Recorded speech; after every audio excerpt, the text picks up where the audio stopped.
사랑하는 성도 여러분, 11월 10일 금요일 아침입니다. 오늘 하루도 하나님의 말씀으로 승리하는 하루가 되시기를 주님의 이름으로 축원드립니다.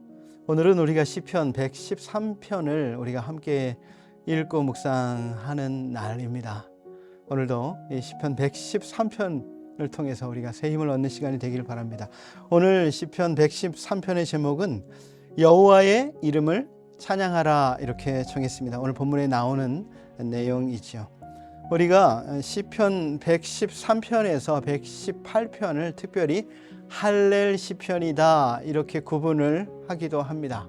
왜 할렐 시편일까요? 할렐이라는 말은 너희는 찬양하라 이런 뜻이에요. 이 할렐루야, 할렐루 이런 단어가 계속해서 나오기 때문에 할렐 시편이라고 하는데요. 여러분, 유대인의 3대 절기가 있죠. 6월절, 그리고 칠칠절, 그리고 장막절이 있는데요. 이 3대 절기는 유대인들이 이제 예루살렘 성전에 와서 함께 절기를 지키게 되는데, 그렇게 하거나 또 각 가정에서 이 절기를 지킬 때에 바로 이 할렐 시편을 우리가 함께 부르고 찬양했다는 것입니다. 특별히 113편에서 114편은 그 식사 전에 불렀던 찬양이고요. 115편에서 118편은 식사 후에 이 시편으로 찬양을 불렀다는 것입니다. 여러분, 마태복음하고 마가복음에 보면 예수님이 최후의 만찬을 하시지 않습니까? 그리고 그 후에 어떻게 합니까? 감람산에 이제 기도하러 가시죠. 그때 이런 표현이 나옵니다. 그들이 찬미하고 감람산으로 가니라 했을 때 여기 찬미했다는 것입니다. 그들이 식사를 하고 찬미하고 감람산으로 갔지요. 그랬으면 어떤 시편을 가지고 찬미를 했겠습니까? 바로 식사 후에 부르는 115편에서 118편의 시편을 가지고 찬미하고 갔다는 것을 우리가 추정해서 알 수가 있지요. 시편 113편은 9절로 되어 있어요. 그런데 공평하게 3절씩 한 연으로 나눌 수가 있는데요. 첫 번째 연은 1절에서 3절까지 찬양으로 초대를 하고 있습니다. 너희는 주님의 이름을 찬양하라 할렐루야 이렇게 주님의 이름을 찬양할 것을 초대하고 있고요. 4절부터 6절까지는 찬양의 이유, 첫 번째 무엇입니까? 하나님은 높으시지만 그러나 낮추시고 우리를 구원하러 오신 그 하나님을 찬양하라 이렇게 두 번째 연에서는 고백하고 있고요. 마지막 연은 찬양의 더 깊은 이유가 7절에서 9절에 나와 있습니다. 또한 높은 분이시지만 낮은 대로 낮추셔서 우리를 구원하신 그 하나님을 찬양할 뿐만 아니라 낮은 자를 높이시는 주님을 찬양하라, 그것이 7절에서 9절에 나와 있습니다. 우리가 한 절씩 내용을 살펴보도록 하겠습니다. 첫 번째는 1절에서 3절의 내용이죠. 주님의 이름을 찬양하라 이런 것입니다. 1절에 할렐루야 여호와의 종들아 찬양하라, 여호와의 이름을 찬양하라 그랬습니다. 이 시편이 할렐 시편이다 그랬는데 여기에만 해도 할렐루라는 단어가 3번이나 등장하고 있습니다. 할렐루는 너희는 찬양하라. 야는 뭡니까? 여호와, 야훼의 약자예요. 여호와를 너희는 찬양하라 이렇게 하고 있죠. 여호와의 종들아 찬양하라 할 때 여기 찬양하라도 할렐루입니다. 할렐루 에베드 아도나이 이런 단어예요. 그 다음에 여호와의 이름을 찬양하라 할 때도 또 할렐루가 등장합니다. 할렐루 에셈 아도나이 그런 거예요. 그래서 여기에는 할렐루가 3번이나 등장을 하고 있는 것이죠. 여기 아주 특별한 표현이 나오는데 여호와의 종들아 이런 표현이에요. 사실은 이런 표현은 함부로 쓰는 것이 아닙니다. 특별히 유대인들에게 있어서는. 여호와의 종이라는 표현은 누구에게만 쓰느냐? 아주 특별한 사람, 특별히 모세에게만 붙여진 칭호예요. 여호와의 종 모세 이렇게 표현하는데 여기에 여호와의 종들아 이렇게 복수를 해가지고 너희들은 여호와의 종들아 찬양하라 이렇게 말하고 있는 것이지요. 아주 엄청난 칭호를 붙이고 있는 것입니다. 여러분, 우리가 하나님을 찬양한다고 해서 하나님이 더 높아지고 더 거룩해지고 더 영광스러워지는 것은 아닙니다. 하나님은 우리가 찬양하든지 않든지 간에 그것과 상관없이 이미 영광스러우신 분이시요, 존귀하신 분이시요, 고귀하신 분이신 것이죠. 우리가 찬양하면 하나님이 더 높아지는 것이 아니라 우리가 찬양할 때 사실은 우리가 영광스러워진다는 것입니다. 그래서 우리가 여호와의 종이라 칭호를 받는 모세와 같은 존재처럼 우리 자신들도 하나님을 찬양하게 될 때에 영광스러운 존재가 된다라고 하는 말씀인 것입니다. 여러분, 이사야 43장 21절에 하나님께서 우리를 창조하신 목적을 뭐라고 말하고 있습니까? 이 백성은 내가 나를 위하여 지었나니 나의 찬송을 부르게 하려 함이라 그랬어요. 여러분, 하나님께서 우리를 지으신 목적이 무엇이라고요? 하나님께 찬양을 불러드리기 위해서 우리를 지으셨다, 이렇게 말하고 있어요. 그래서 우리가 찬양할 때 우리는 하나님의 지으신 목적대로 가장 아름답게 사용이 되는 가장 영광스러운 순간이다, 그런 거예요. 그래서 여호와의 종들아 찬양하라, 이렇게 시편 기자는 외치고 있는 것입니다. 2절에서는 이제부터 영원까지 여호와의 이름을 찬송할지로다, 이렇게 말하고 있지요. 찬양의 시기에 대해서 말하고 있습니다. 이제부터 영원까지, 영원은 어디입니까? 이 땅에서뿐만 아니라 이 땅에서 끝나고 하나님 나라에서도 영원한 것이 찬양은. 이 땅에서 우리가 전도하지요. 그런데 하나님 나라에 가서는 전도할 필요가 없어요. 이 땅에서는 우리가 봉사하죠. 그런데 하나님 나라에서는 봉사할 필요가 없어요. 그런데 하나님 나라에서도 우리는 영원히 찬양하게 된다는 것입니다. 이 땅에서 이제부터 이 땅에서의 삶의 모든 여정 가운데 하나님을 찬양하라고 하는 것입니다.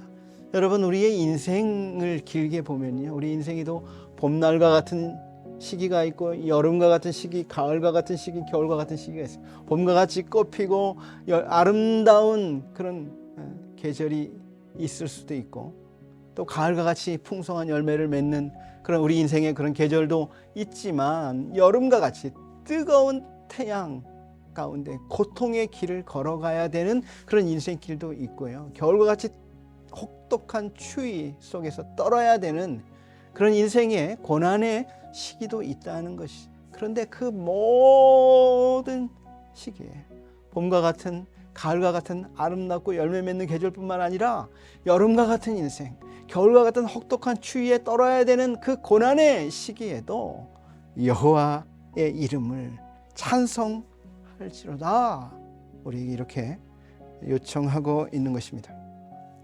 3절에서는 찬양의 지역을 말씀하고 있지요. 해 돋는 데서부터 해 지는 데까지 이름이 찬양을 받으시로다 그랬습니다. 여러분, 해 돋는 데서 해 지는 데까지가 어디예요? 여러분, 해가 뜨는 게 그 지는 게 아니라 지구가 이렇게 돌아가지 않습니까? 자전을 통해서 돌아가면 이 태양빛을 받지 않는 지구의 땅이 어디입니까? 해가 뜨지 않고 해가 지지 않는, 이 시적 표현인데, 지지 않는 지구에 어느 곳이 있습니까? 없죠. 이 땅의 모든 곳에서 모든 나라, 모든 민족으로부터 우리 하나님은 찬양을 받으시기에 합당하신 분이시다, 이렇게 고백을 하고 있습니다. 두 번째로는 높지만 스스로 낮추시는 주님을 찬양하라는 것이 4절에서 6절이죠. 4절 이렇게 고백합니다. 여호와는 모든 나라보다 높으시며 그의 영광은 하늘보다 높으시도다 그랬습니다. 찬양해야 하는 구체적인 이유를 제시하고 있는데, 모든 나라 위에 계신 높으신 주님이신 것이죠. 애국과 같은 어마어마한 대제국과 싸우셔서 그들에게서 이스라엘 백성들을 구원해 내신, 승리하신, 그리고 그들에게 자유와 주권을 주신 그 하나님을 찬양하고 있습니다. 그 모든 나라를 나라보다 높으시며 그의 영광은 하늘보다 높으시다 그랬습니다. 여러분, 하늘은 영적인 초월적인 것이에요. 이 세상의 것이 아닌 하늘의 어떤 권세도 다 주님께 영광을 돌려야 한다, 이렇게 말하고 있습니다. 5절에 여호와 우리 하나님과 같은 이가 누구리요? 물어보고 있지요. 높은 곳에 앉으셨으나 그랬습니다. 여호와 우리 하나님과 같은 이가 누구리요? 이것은 이제 수사 의문문이라고 해서 답을 할 필요가 없어요. 답이 그 안에 들어있어요. 여호와 우리 하나님과 같은 이가 없으시다라는 표현인 것이죠. 그 하나님은 높은 보좌 위에 앉으셨다 그랬습니다. 제가 어릴 때 저희 교회 이제 주일이 되면 저희 교회 장로님들이 기도하시는데, 옛날에는 장로님들이 그렇게 기도, 높은 하늘 위에, 그리고 거기서부터 또 더 높은 보좌 위에 앉으신 거룩하신 하나님, 이렇게 표현을 했는데요. 하나님이 바로 그렇게 높은 곳에서 온 세상을 바라보시고 통치하시는 하나님이시다라고 하는 것입니다. 그런데 6절에 뭐라고 말하고 있습니까? 그 높은 곳에 앉으신 하나님이 스스로 낮추사 천지를 살피셨다, 이렇게 말하고 있습니다. 하나님, 그 높은 온 세상을 다 바라보시는 그 하나님이시지만 스스로 낮추셔가지고 이 낮은 것을 살피신다라고 하는 것이죠. 여러분, 우리가 밤하늘에 떠 있는 별들을 보면서 무엇을 생각하십니까? 하늘에 그 수천억 개의 셀 수 없는 별들, 이 우주보다도 더 크고 광대하신 분이 하나님이시다는 것입니다. 이사야 40장 26절에는 이렇게 말하고 있어요. 너희는 눈을 높이 들어 누가 이 모든 것을 창조하였나 보라. 주께서는 수요대로 만상을 이끌어내시고 그들의 모든 이름을 부르시나니 그의 권세가 크고 그의 능력이 강함으로 하나도 빠짐이 없느니라.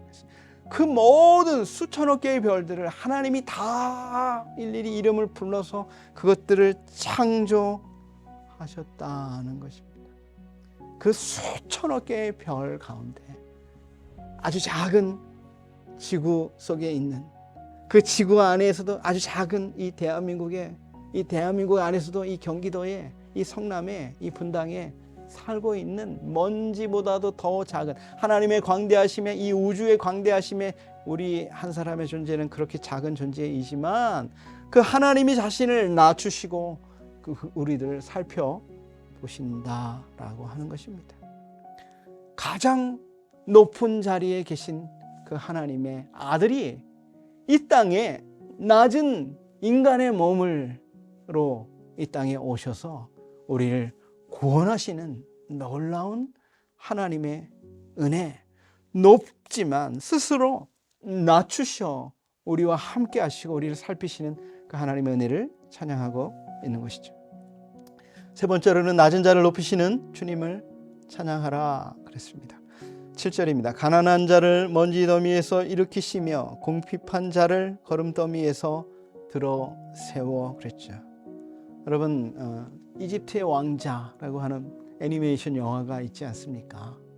그 영화에 보면 애굽의 이 히브리 노예들이 어디서 고생합니까? 완전 진흙더미 가운데, 그냥 먼지 가운데 다 찢어진 거적더미 같은 옷을 입고 그 고생하고 있는, 노역하고 있는, 고통 가운데 있는 그 히브리 노예들을 하나님이 구원하시지 않았어요? 가난한 자를 먼지더미에서 일으켜 세우시고 궁핍한 자를 거름더미 같은 그곳에서 구원해 내셨다라고 하는 것을 이야기하고 있죠. 지도자들, 곧 그의 백성의 지도자들과 함께 세우셨다. 그들을 세우셔서 높여 주신 하나님을 찬양하고 있는 것이지. 사실 우리도 마찬가지입니다. 그 히브리 노예들의 모습이 바로 우리의 모습인 거예요. 죄의 그런 진흙더미 가운데, 죄의 그런 더러운 거름더미 가운데서 헤매고 고생하고 있는 우리를 하나님이 그곳에서 죄로부터 건져내셨고 그리스도와 함께 살리셨고 그리스도와 함께 하늘에 우리를 올리셔서 그리스도와 함께 그 하늘의 상속을 받게 하는 하나님의 자녀가 되게 하셨다라고 하는 것을 찬양하고 있는 것이죠. 9절입니다. 또 임신하지 못하던 여자를 집에 살게 하사 자녀들을 즐겁게 하는 어머니가 되게 하시는도다. 할렐루야. 시작이 할렐루야로 시작했는데 끝도 할렐루야로 끝나고 있습니다. 여러분, 임신하지 못하는 여자, 성경이 누가 나옵니까? 아브라함의 아내 사레가 나오죠. 그 사레의 이름을 하나님은 사라로 바꿔주시고 모든 민족의 어머니가 되게 하셨어요. 여러분, 고대에는 여자가 아기를 낳지 못하는 것은 여자로서의 가장 수치와 부끄러움인 것인데, 그 수치와 부끄러움 가운데 있는 이 사례를 사라로 바꿔주셔서 그에게 아들을 주셔서 모든 민족의 어머니, 그를 통해 하나님의 아들이 이 땅에 태어나게 하시고 모든 민족을 구원하는 모든 민족의 구원의 어머니가 되게 하셨다는 것입니다. 여러분, 사무엘서에 보면 한나가 나옵니다. 그죠? 아이가 없어서 슬퍼 하나님의 그 성막에 가서 눈물로 하나님께 아들을 달라고 기도하던 그 한나의 기도를 하나님이 들으셨어요. 그리고 그에게 아들을 주셨어요. 그리고 한나는 그 아들의 이름을 사무엘이라고 이름을 짓지 않았습니까? 하나님이 나의 원통함, 나의 기도를 들으셨다. 사무엘, 이렇게 이름을 지어서 그 사무엘이 이 사사기의 어두운 이스라엘 백성들을 빛으로 인도하는 위대한 이스라엘의 지도자가 되게 하셨다라고 하는 것입니다. 오늘 하나님이 바로 우리를 그렇게 영광스럽게 존귀하게 부끄러웠던 인생에서 거름더미에 갇혀 있는 그런 진흙더미에 있는 인생에서 우리를 세우셔서 높여주시고 영광스럽고 아름답게 하신 그 하나님을 찬양하라 라고 있는 것입니다. 저와 우리 오늘 하루 그렇게 그 하나님의 이름, 우리를 구원하시고 우리에게 영광스러운 이름을 주신 그 하나님을 우리의 삶의 자리에서 찬양하는 저와 여러분이 다 되시기를 주님의 이름으로 축원드립니다. 기도하겠습니다. 하나님 아버지, 하나님은 지금부터 영원까지, 그리고 해 돋는 데서부터 해 지는 데까지 찬양을 받으시기에 충분하신 분이시며 모든 나라보다 높으시며 모든 하늘보다 높으신 하나님의 이름을 높여 찬양드립니다. 그렇게 높으신 하나님께서 죄악의 먼지더미, 거름더미 속에 헤매이던 우리를 구원하시려 인간의 몸으로 오시어 우리를 구원해 주심을 감사드립니다. 우리의 머리로 다 이해할 수 없는 놀라운 하나님의 자비와 긍휼로 인해 주님의 이름을 찬양합니다. 오늘도 허락하신 삶의 자리에서 우리의 삶으로 하나님을 찬양하며 예배하는 복된 한 날이 되게 하여 주옵소서. 예수님의 이름으로 기도드리옵나이다. 아멘.